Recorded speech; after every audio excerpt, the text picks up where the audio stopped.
কোন ফাঁক থেকে কোন জায়গা থেকে আমার উপর একটা মব এসে হামলা করবে এবং আমি তারপরে রেমেডি চাইতে গেলে কার কাছে করব যাব সেটাও আমি জানি না।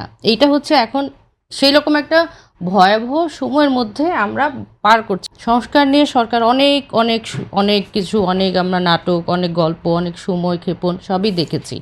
সংস্কার তো আসলে একটা চলমান প্রক্রিয়া, একদিনে হবে না। দরকার ছিল কি, যখন এই অন্তর্বর্তীকালীন সরকার ক্ষমতায় আসলেন বা তারা সরকার গঠন করলেন, দুটো কাজ একসাথে হওয়া উচিত ছিল। যেহেতু আমরা কিন্তু বারবার বলছি যে আমাদের দেশে নির্বাচন হয়নি, আমাদের দেশে নির্বাচনের নামে যে প্রহসন হয়েছে সেটাকে আমরা নির্বাচন বলে চিহ্নিত করতে পারি না। এইখানে প্রথম কাজটি যেটা ছিল যে সংস্কারের কাজটি যেমন চলমান রাখা, একই সাথে নির্বাচনের প্রস্তুতিটাও পাশাপাশি নেয়া। এবং এই সংস্কার তো আপনার বিভিন্ন মেয়াদি হবে।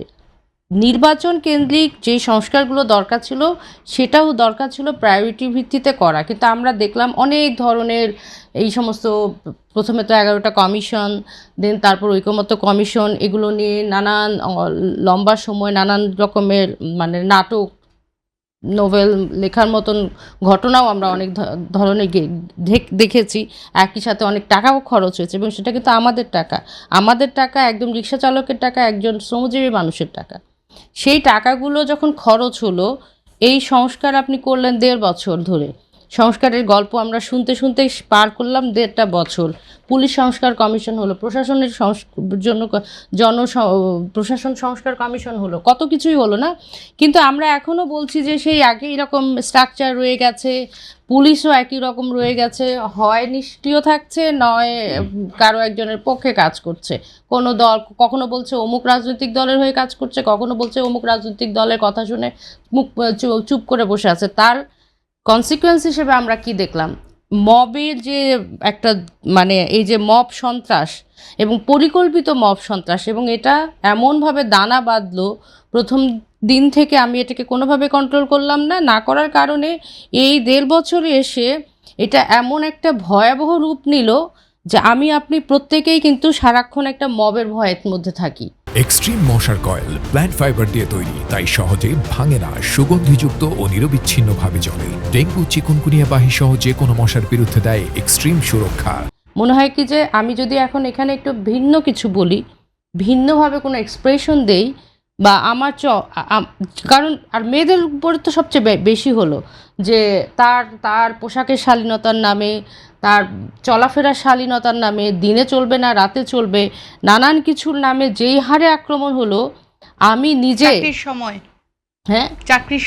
চাকরির সময় নানান কিছু, সেটা তো আরেকটা, ওটা একটা রাজনৈতিক দলে। কিন্তু আমি বলছি যে আমার চলাফেরার যে একটা আতঙ্ক তৈরি হলো, যেটা আমি আসলে ওই সময়গুলো তো এই আতঙ্কের মধ্যে পড়িনি। কারণ কি, আমি আরেকটু ব্যাখ্যা দিয়ে যদি বুঝাই, তখন হতো কি, আচ্ছা আমি একটা স্ট্রাকচার তো হয়ে গেছিলো যে আমি বুঝতে পারছি যে আমি যদি এই সময়গুলোতে থাকি তাহলে আমি হয়তো নিরাপদ থাকবো না, বা এই কথাগুলো যদি বলি তাহলে আমার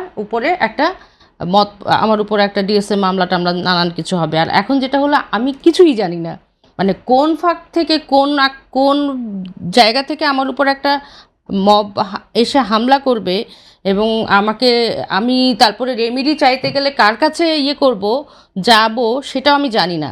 এইটা হচ্ছে এখন সেই রকম একটা ভয়াবহ সময়ের মধ্যে আমরা পার করছি। এবং তার সবচেয়ে বড় উদাহরণ আপনারা নিজেরাই দেখলেন, 2টা গণমাধ্যম দাউ দাউ করে জ্বলল এবং আমাদের এক গণমাধ্যমের সম্পাদক সাহেব নিজেই বলতেছিলেন যে এতগুলো উপদেষ্টাকে ফোন করলাম, সবাই অসহায়ভাবে বললেন আমার কিছু করার নাই। এর চাইতে ভয়ঙ্কর আতঙ্ক, শঙ্কিত হওয়ার মতন অবস্থা আর কিছু কি আছে? এই রকম একটা টালমাটাল, এরকম একটা কি বলবো, ইনসিকিউর, ইনব্যালেন্স, সকল কিছু মিলিয়ে এইটা, তাহলে আমি যে সংস্কার বলে যে আমি করলাম, তাহলে সেই সংস্কারটা কি হলো? তাহলে সেই জায়গাটা আমার আসলে আমি এখনো ওই জন্য বলছি, এত কঠিন ভাষায় সরকার কথা না বলে নির্বাচনটা সুন্দরভাবে সুষ্ঠুভাবে দেওয়ার জন্য এবং মানুষ বা আমাদের দেশে আমাদের দেশ মতন মানুষ দেশের মানুষের কাছে এবং একেবারে গ্রামেগঞ্জের মানুষের কাছে নির্বাচন ঈদের মতন একটা উৎসব, সেই উৎসব সে যেন সেভাবে তার ভোটটা দিতে পারে, সেই রাস্তাটি ক্লিয়ার করা বা স্মুথ করাটি অনেক বেশি গুরুত্বপূর্ণ।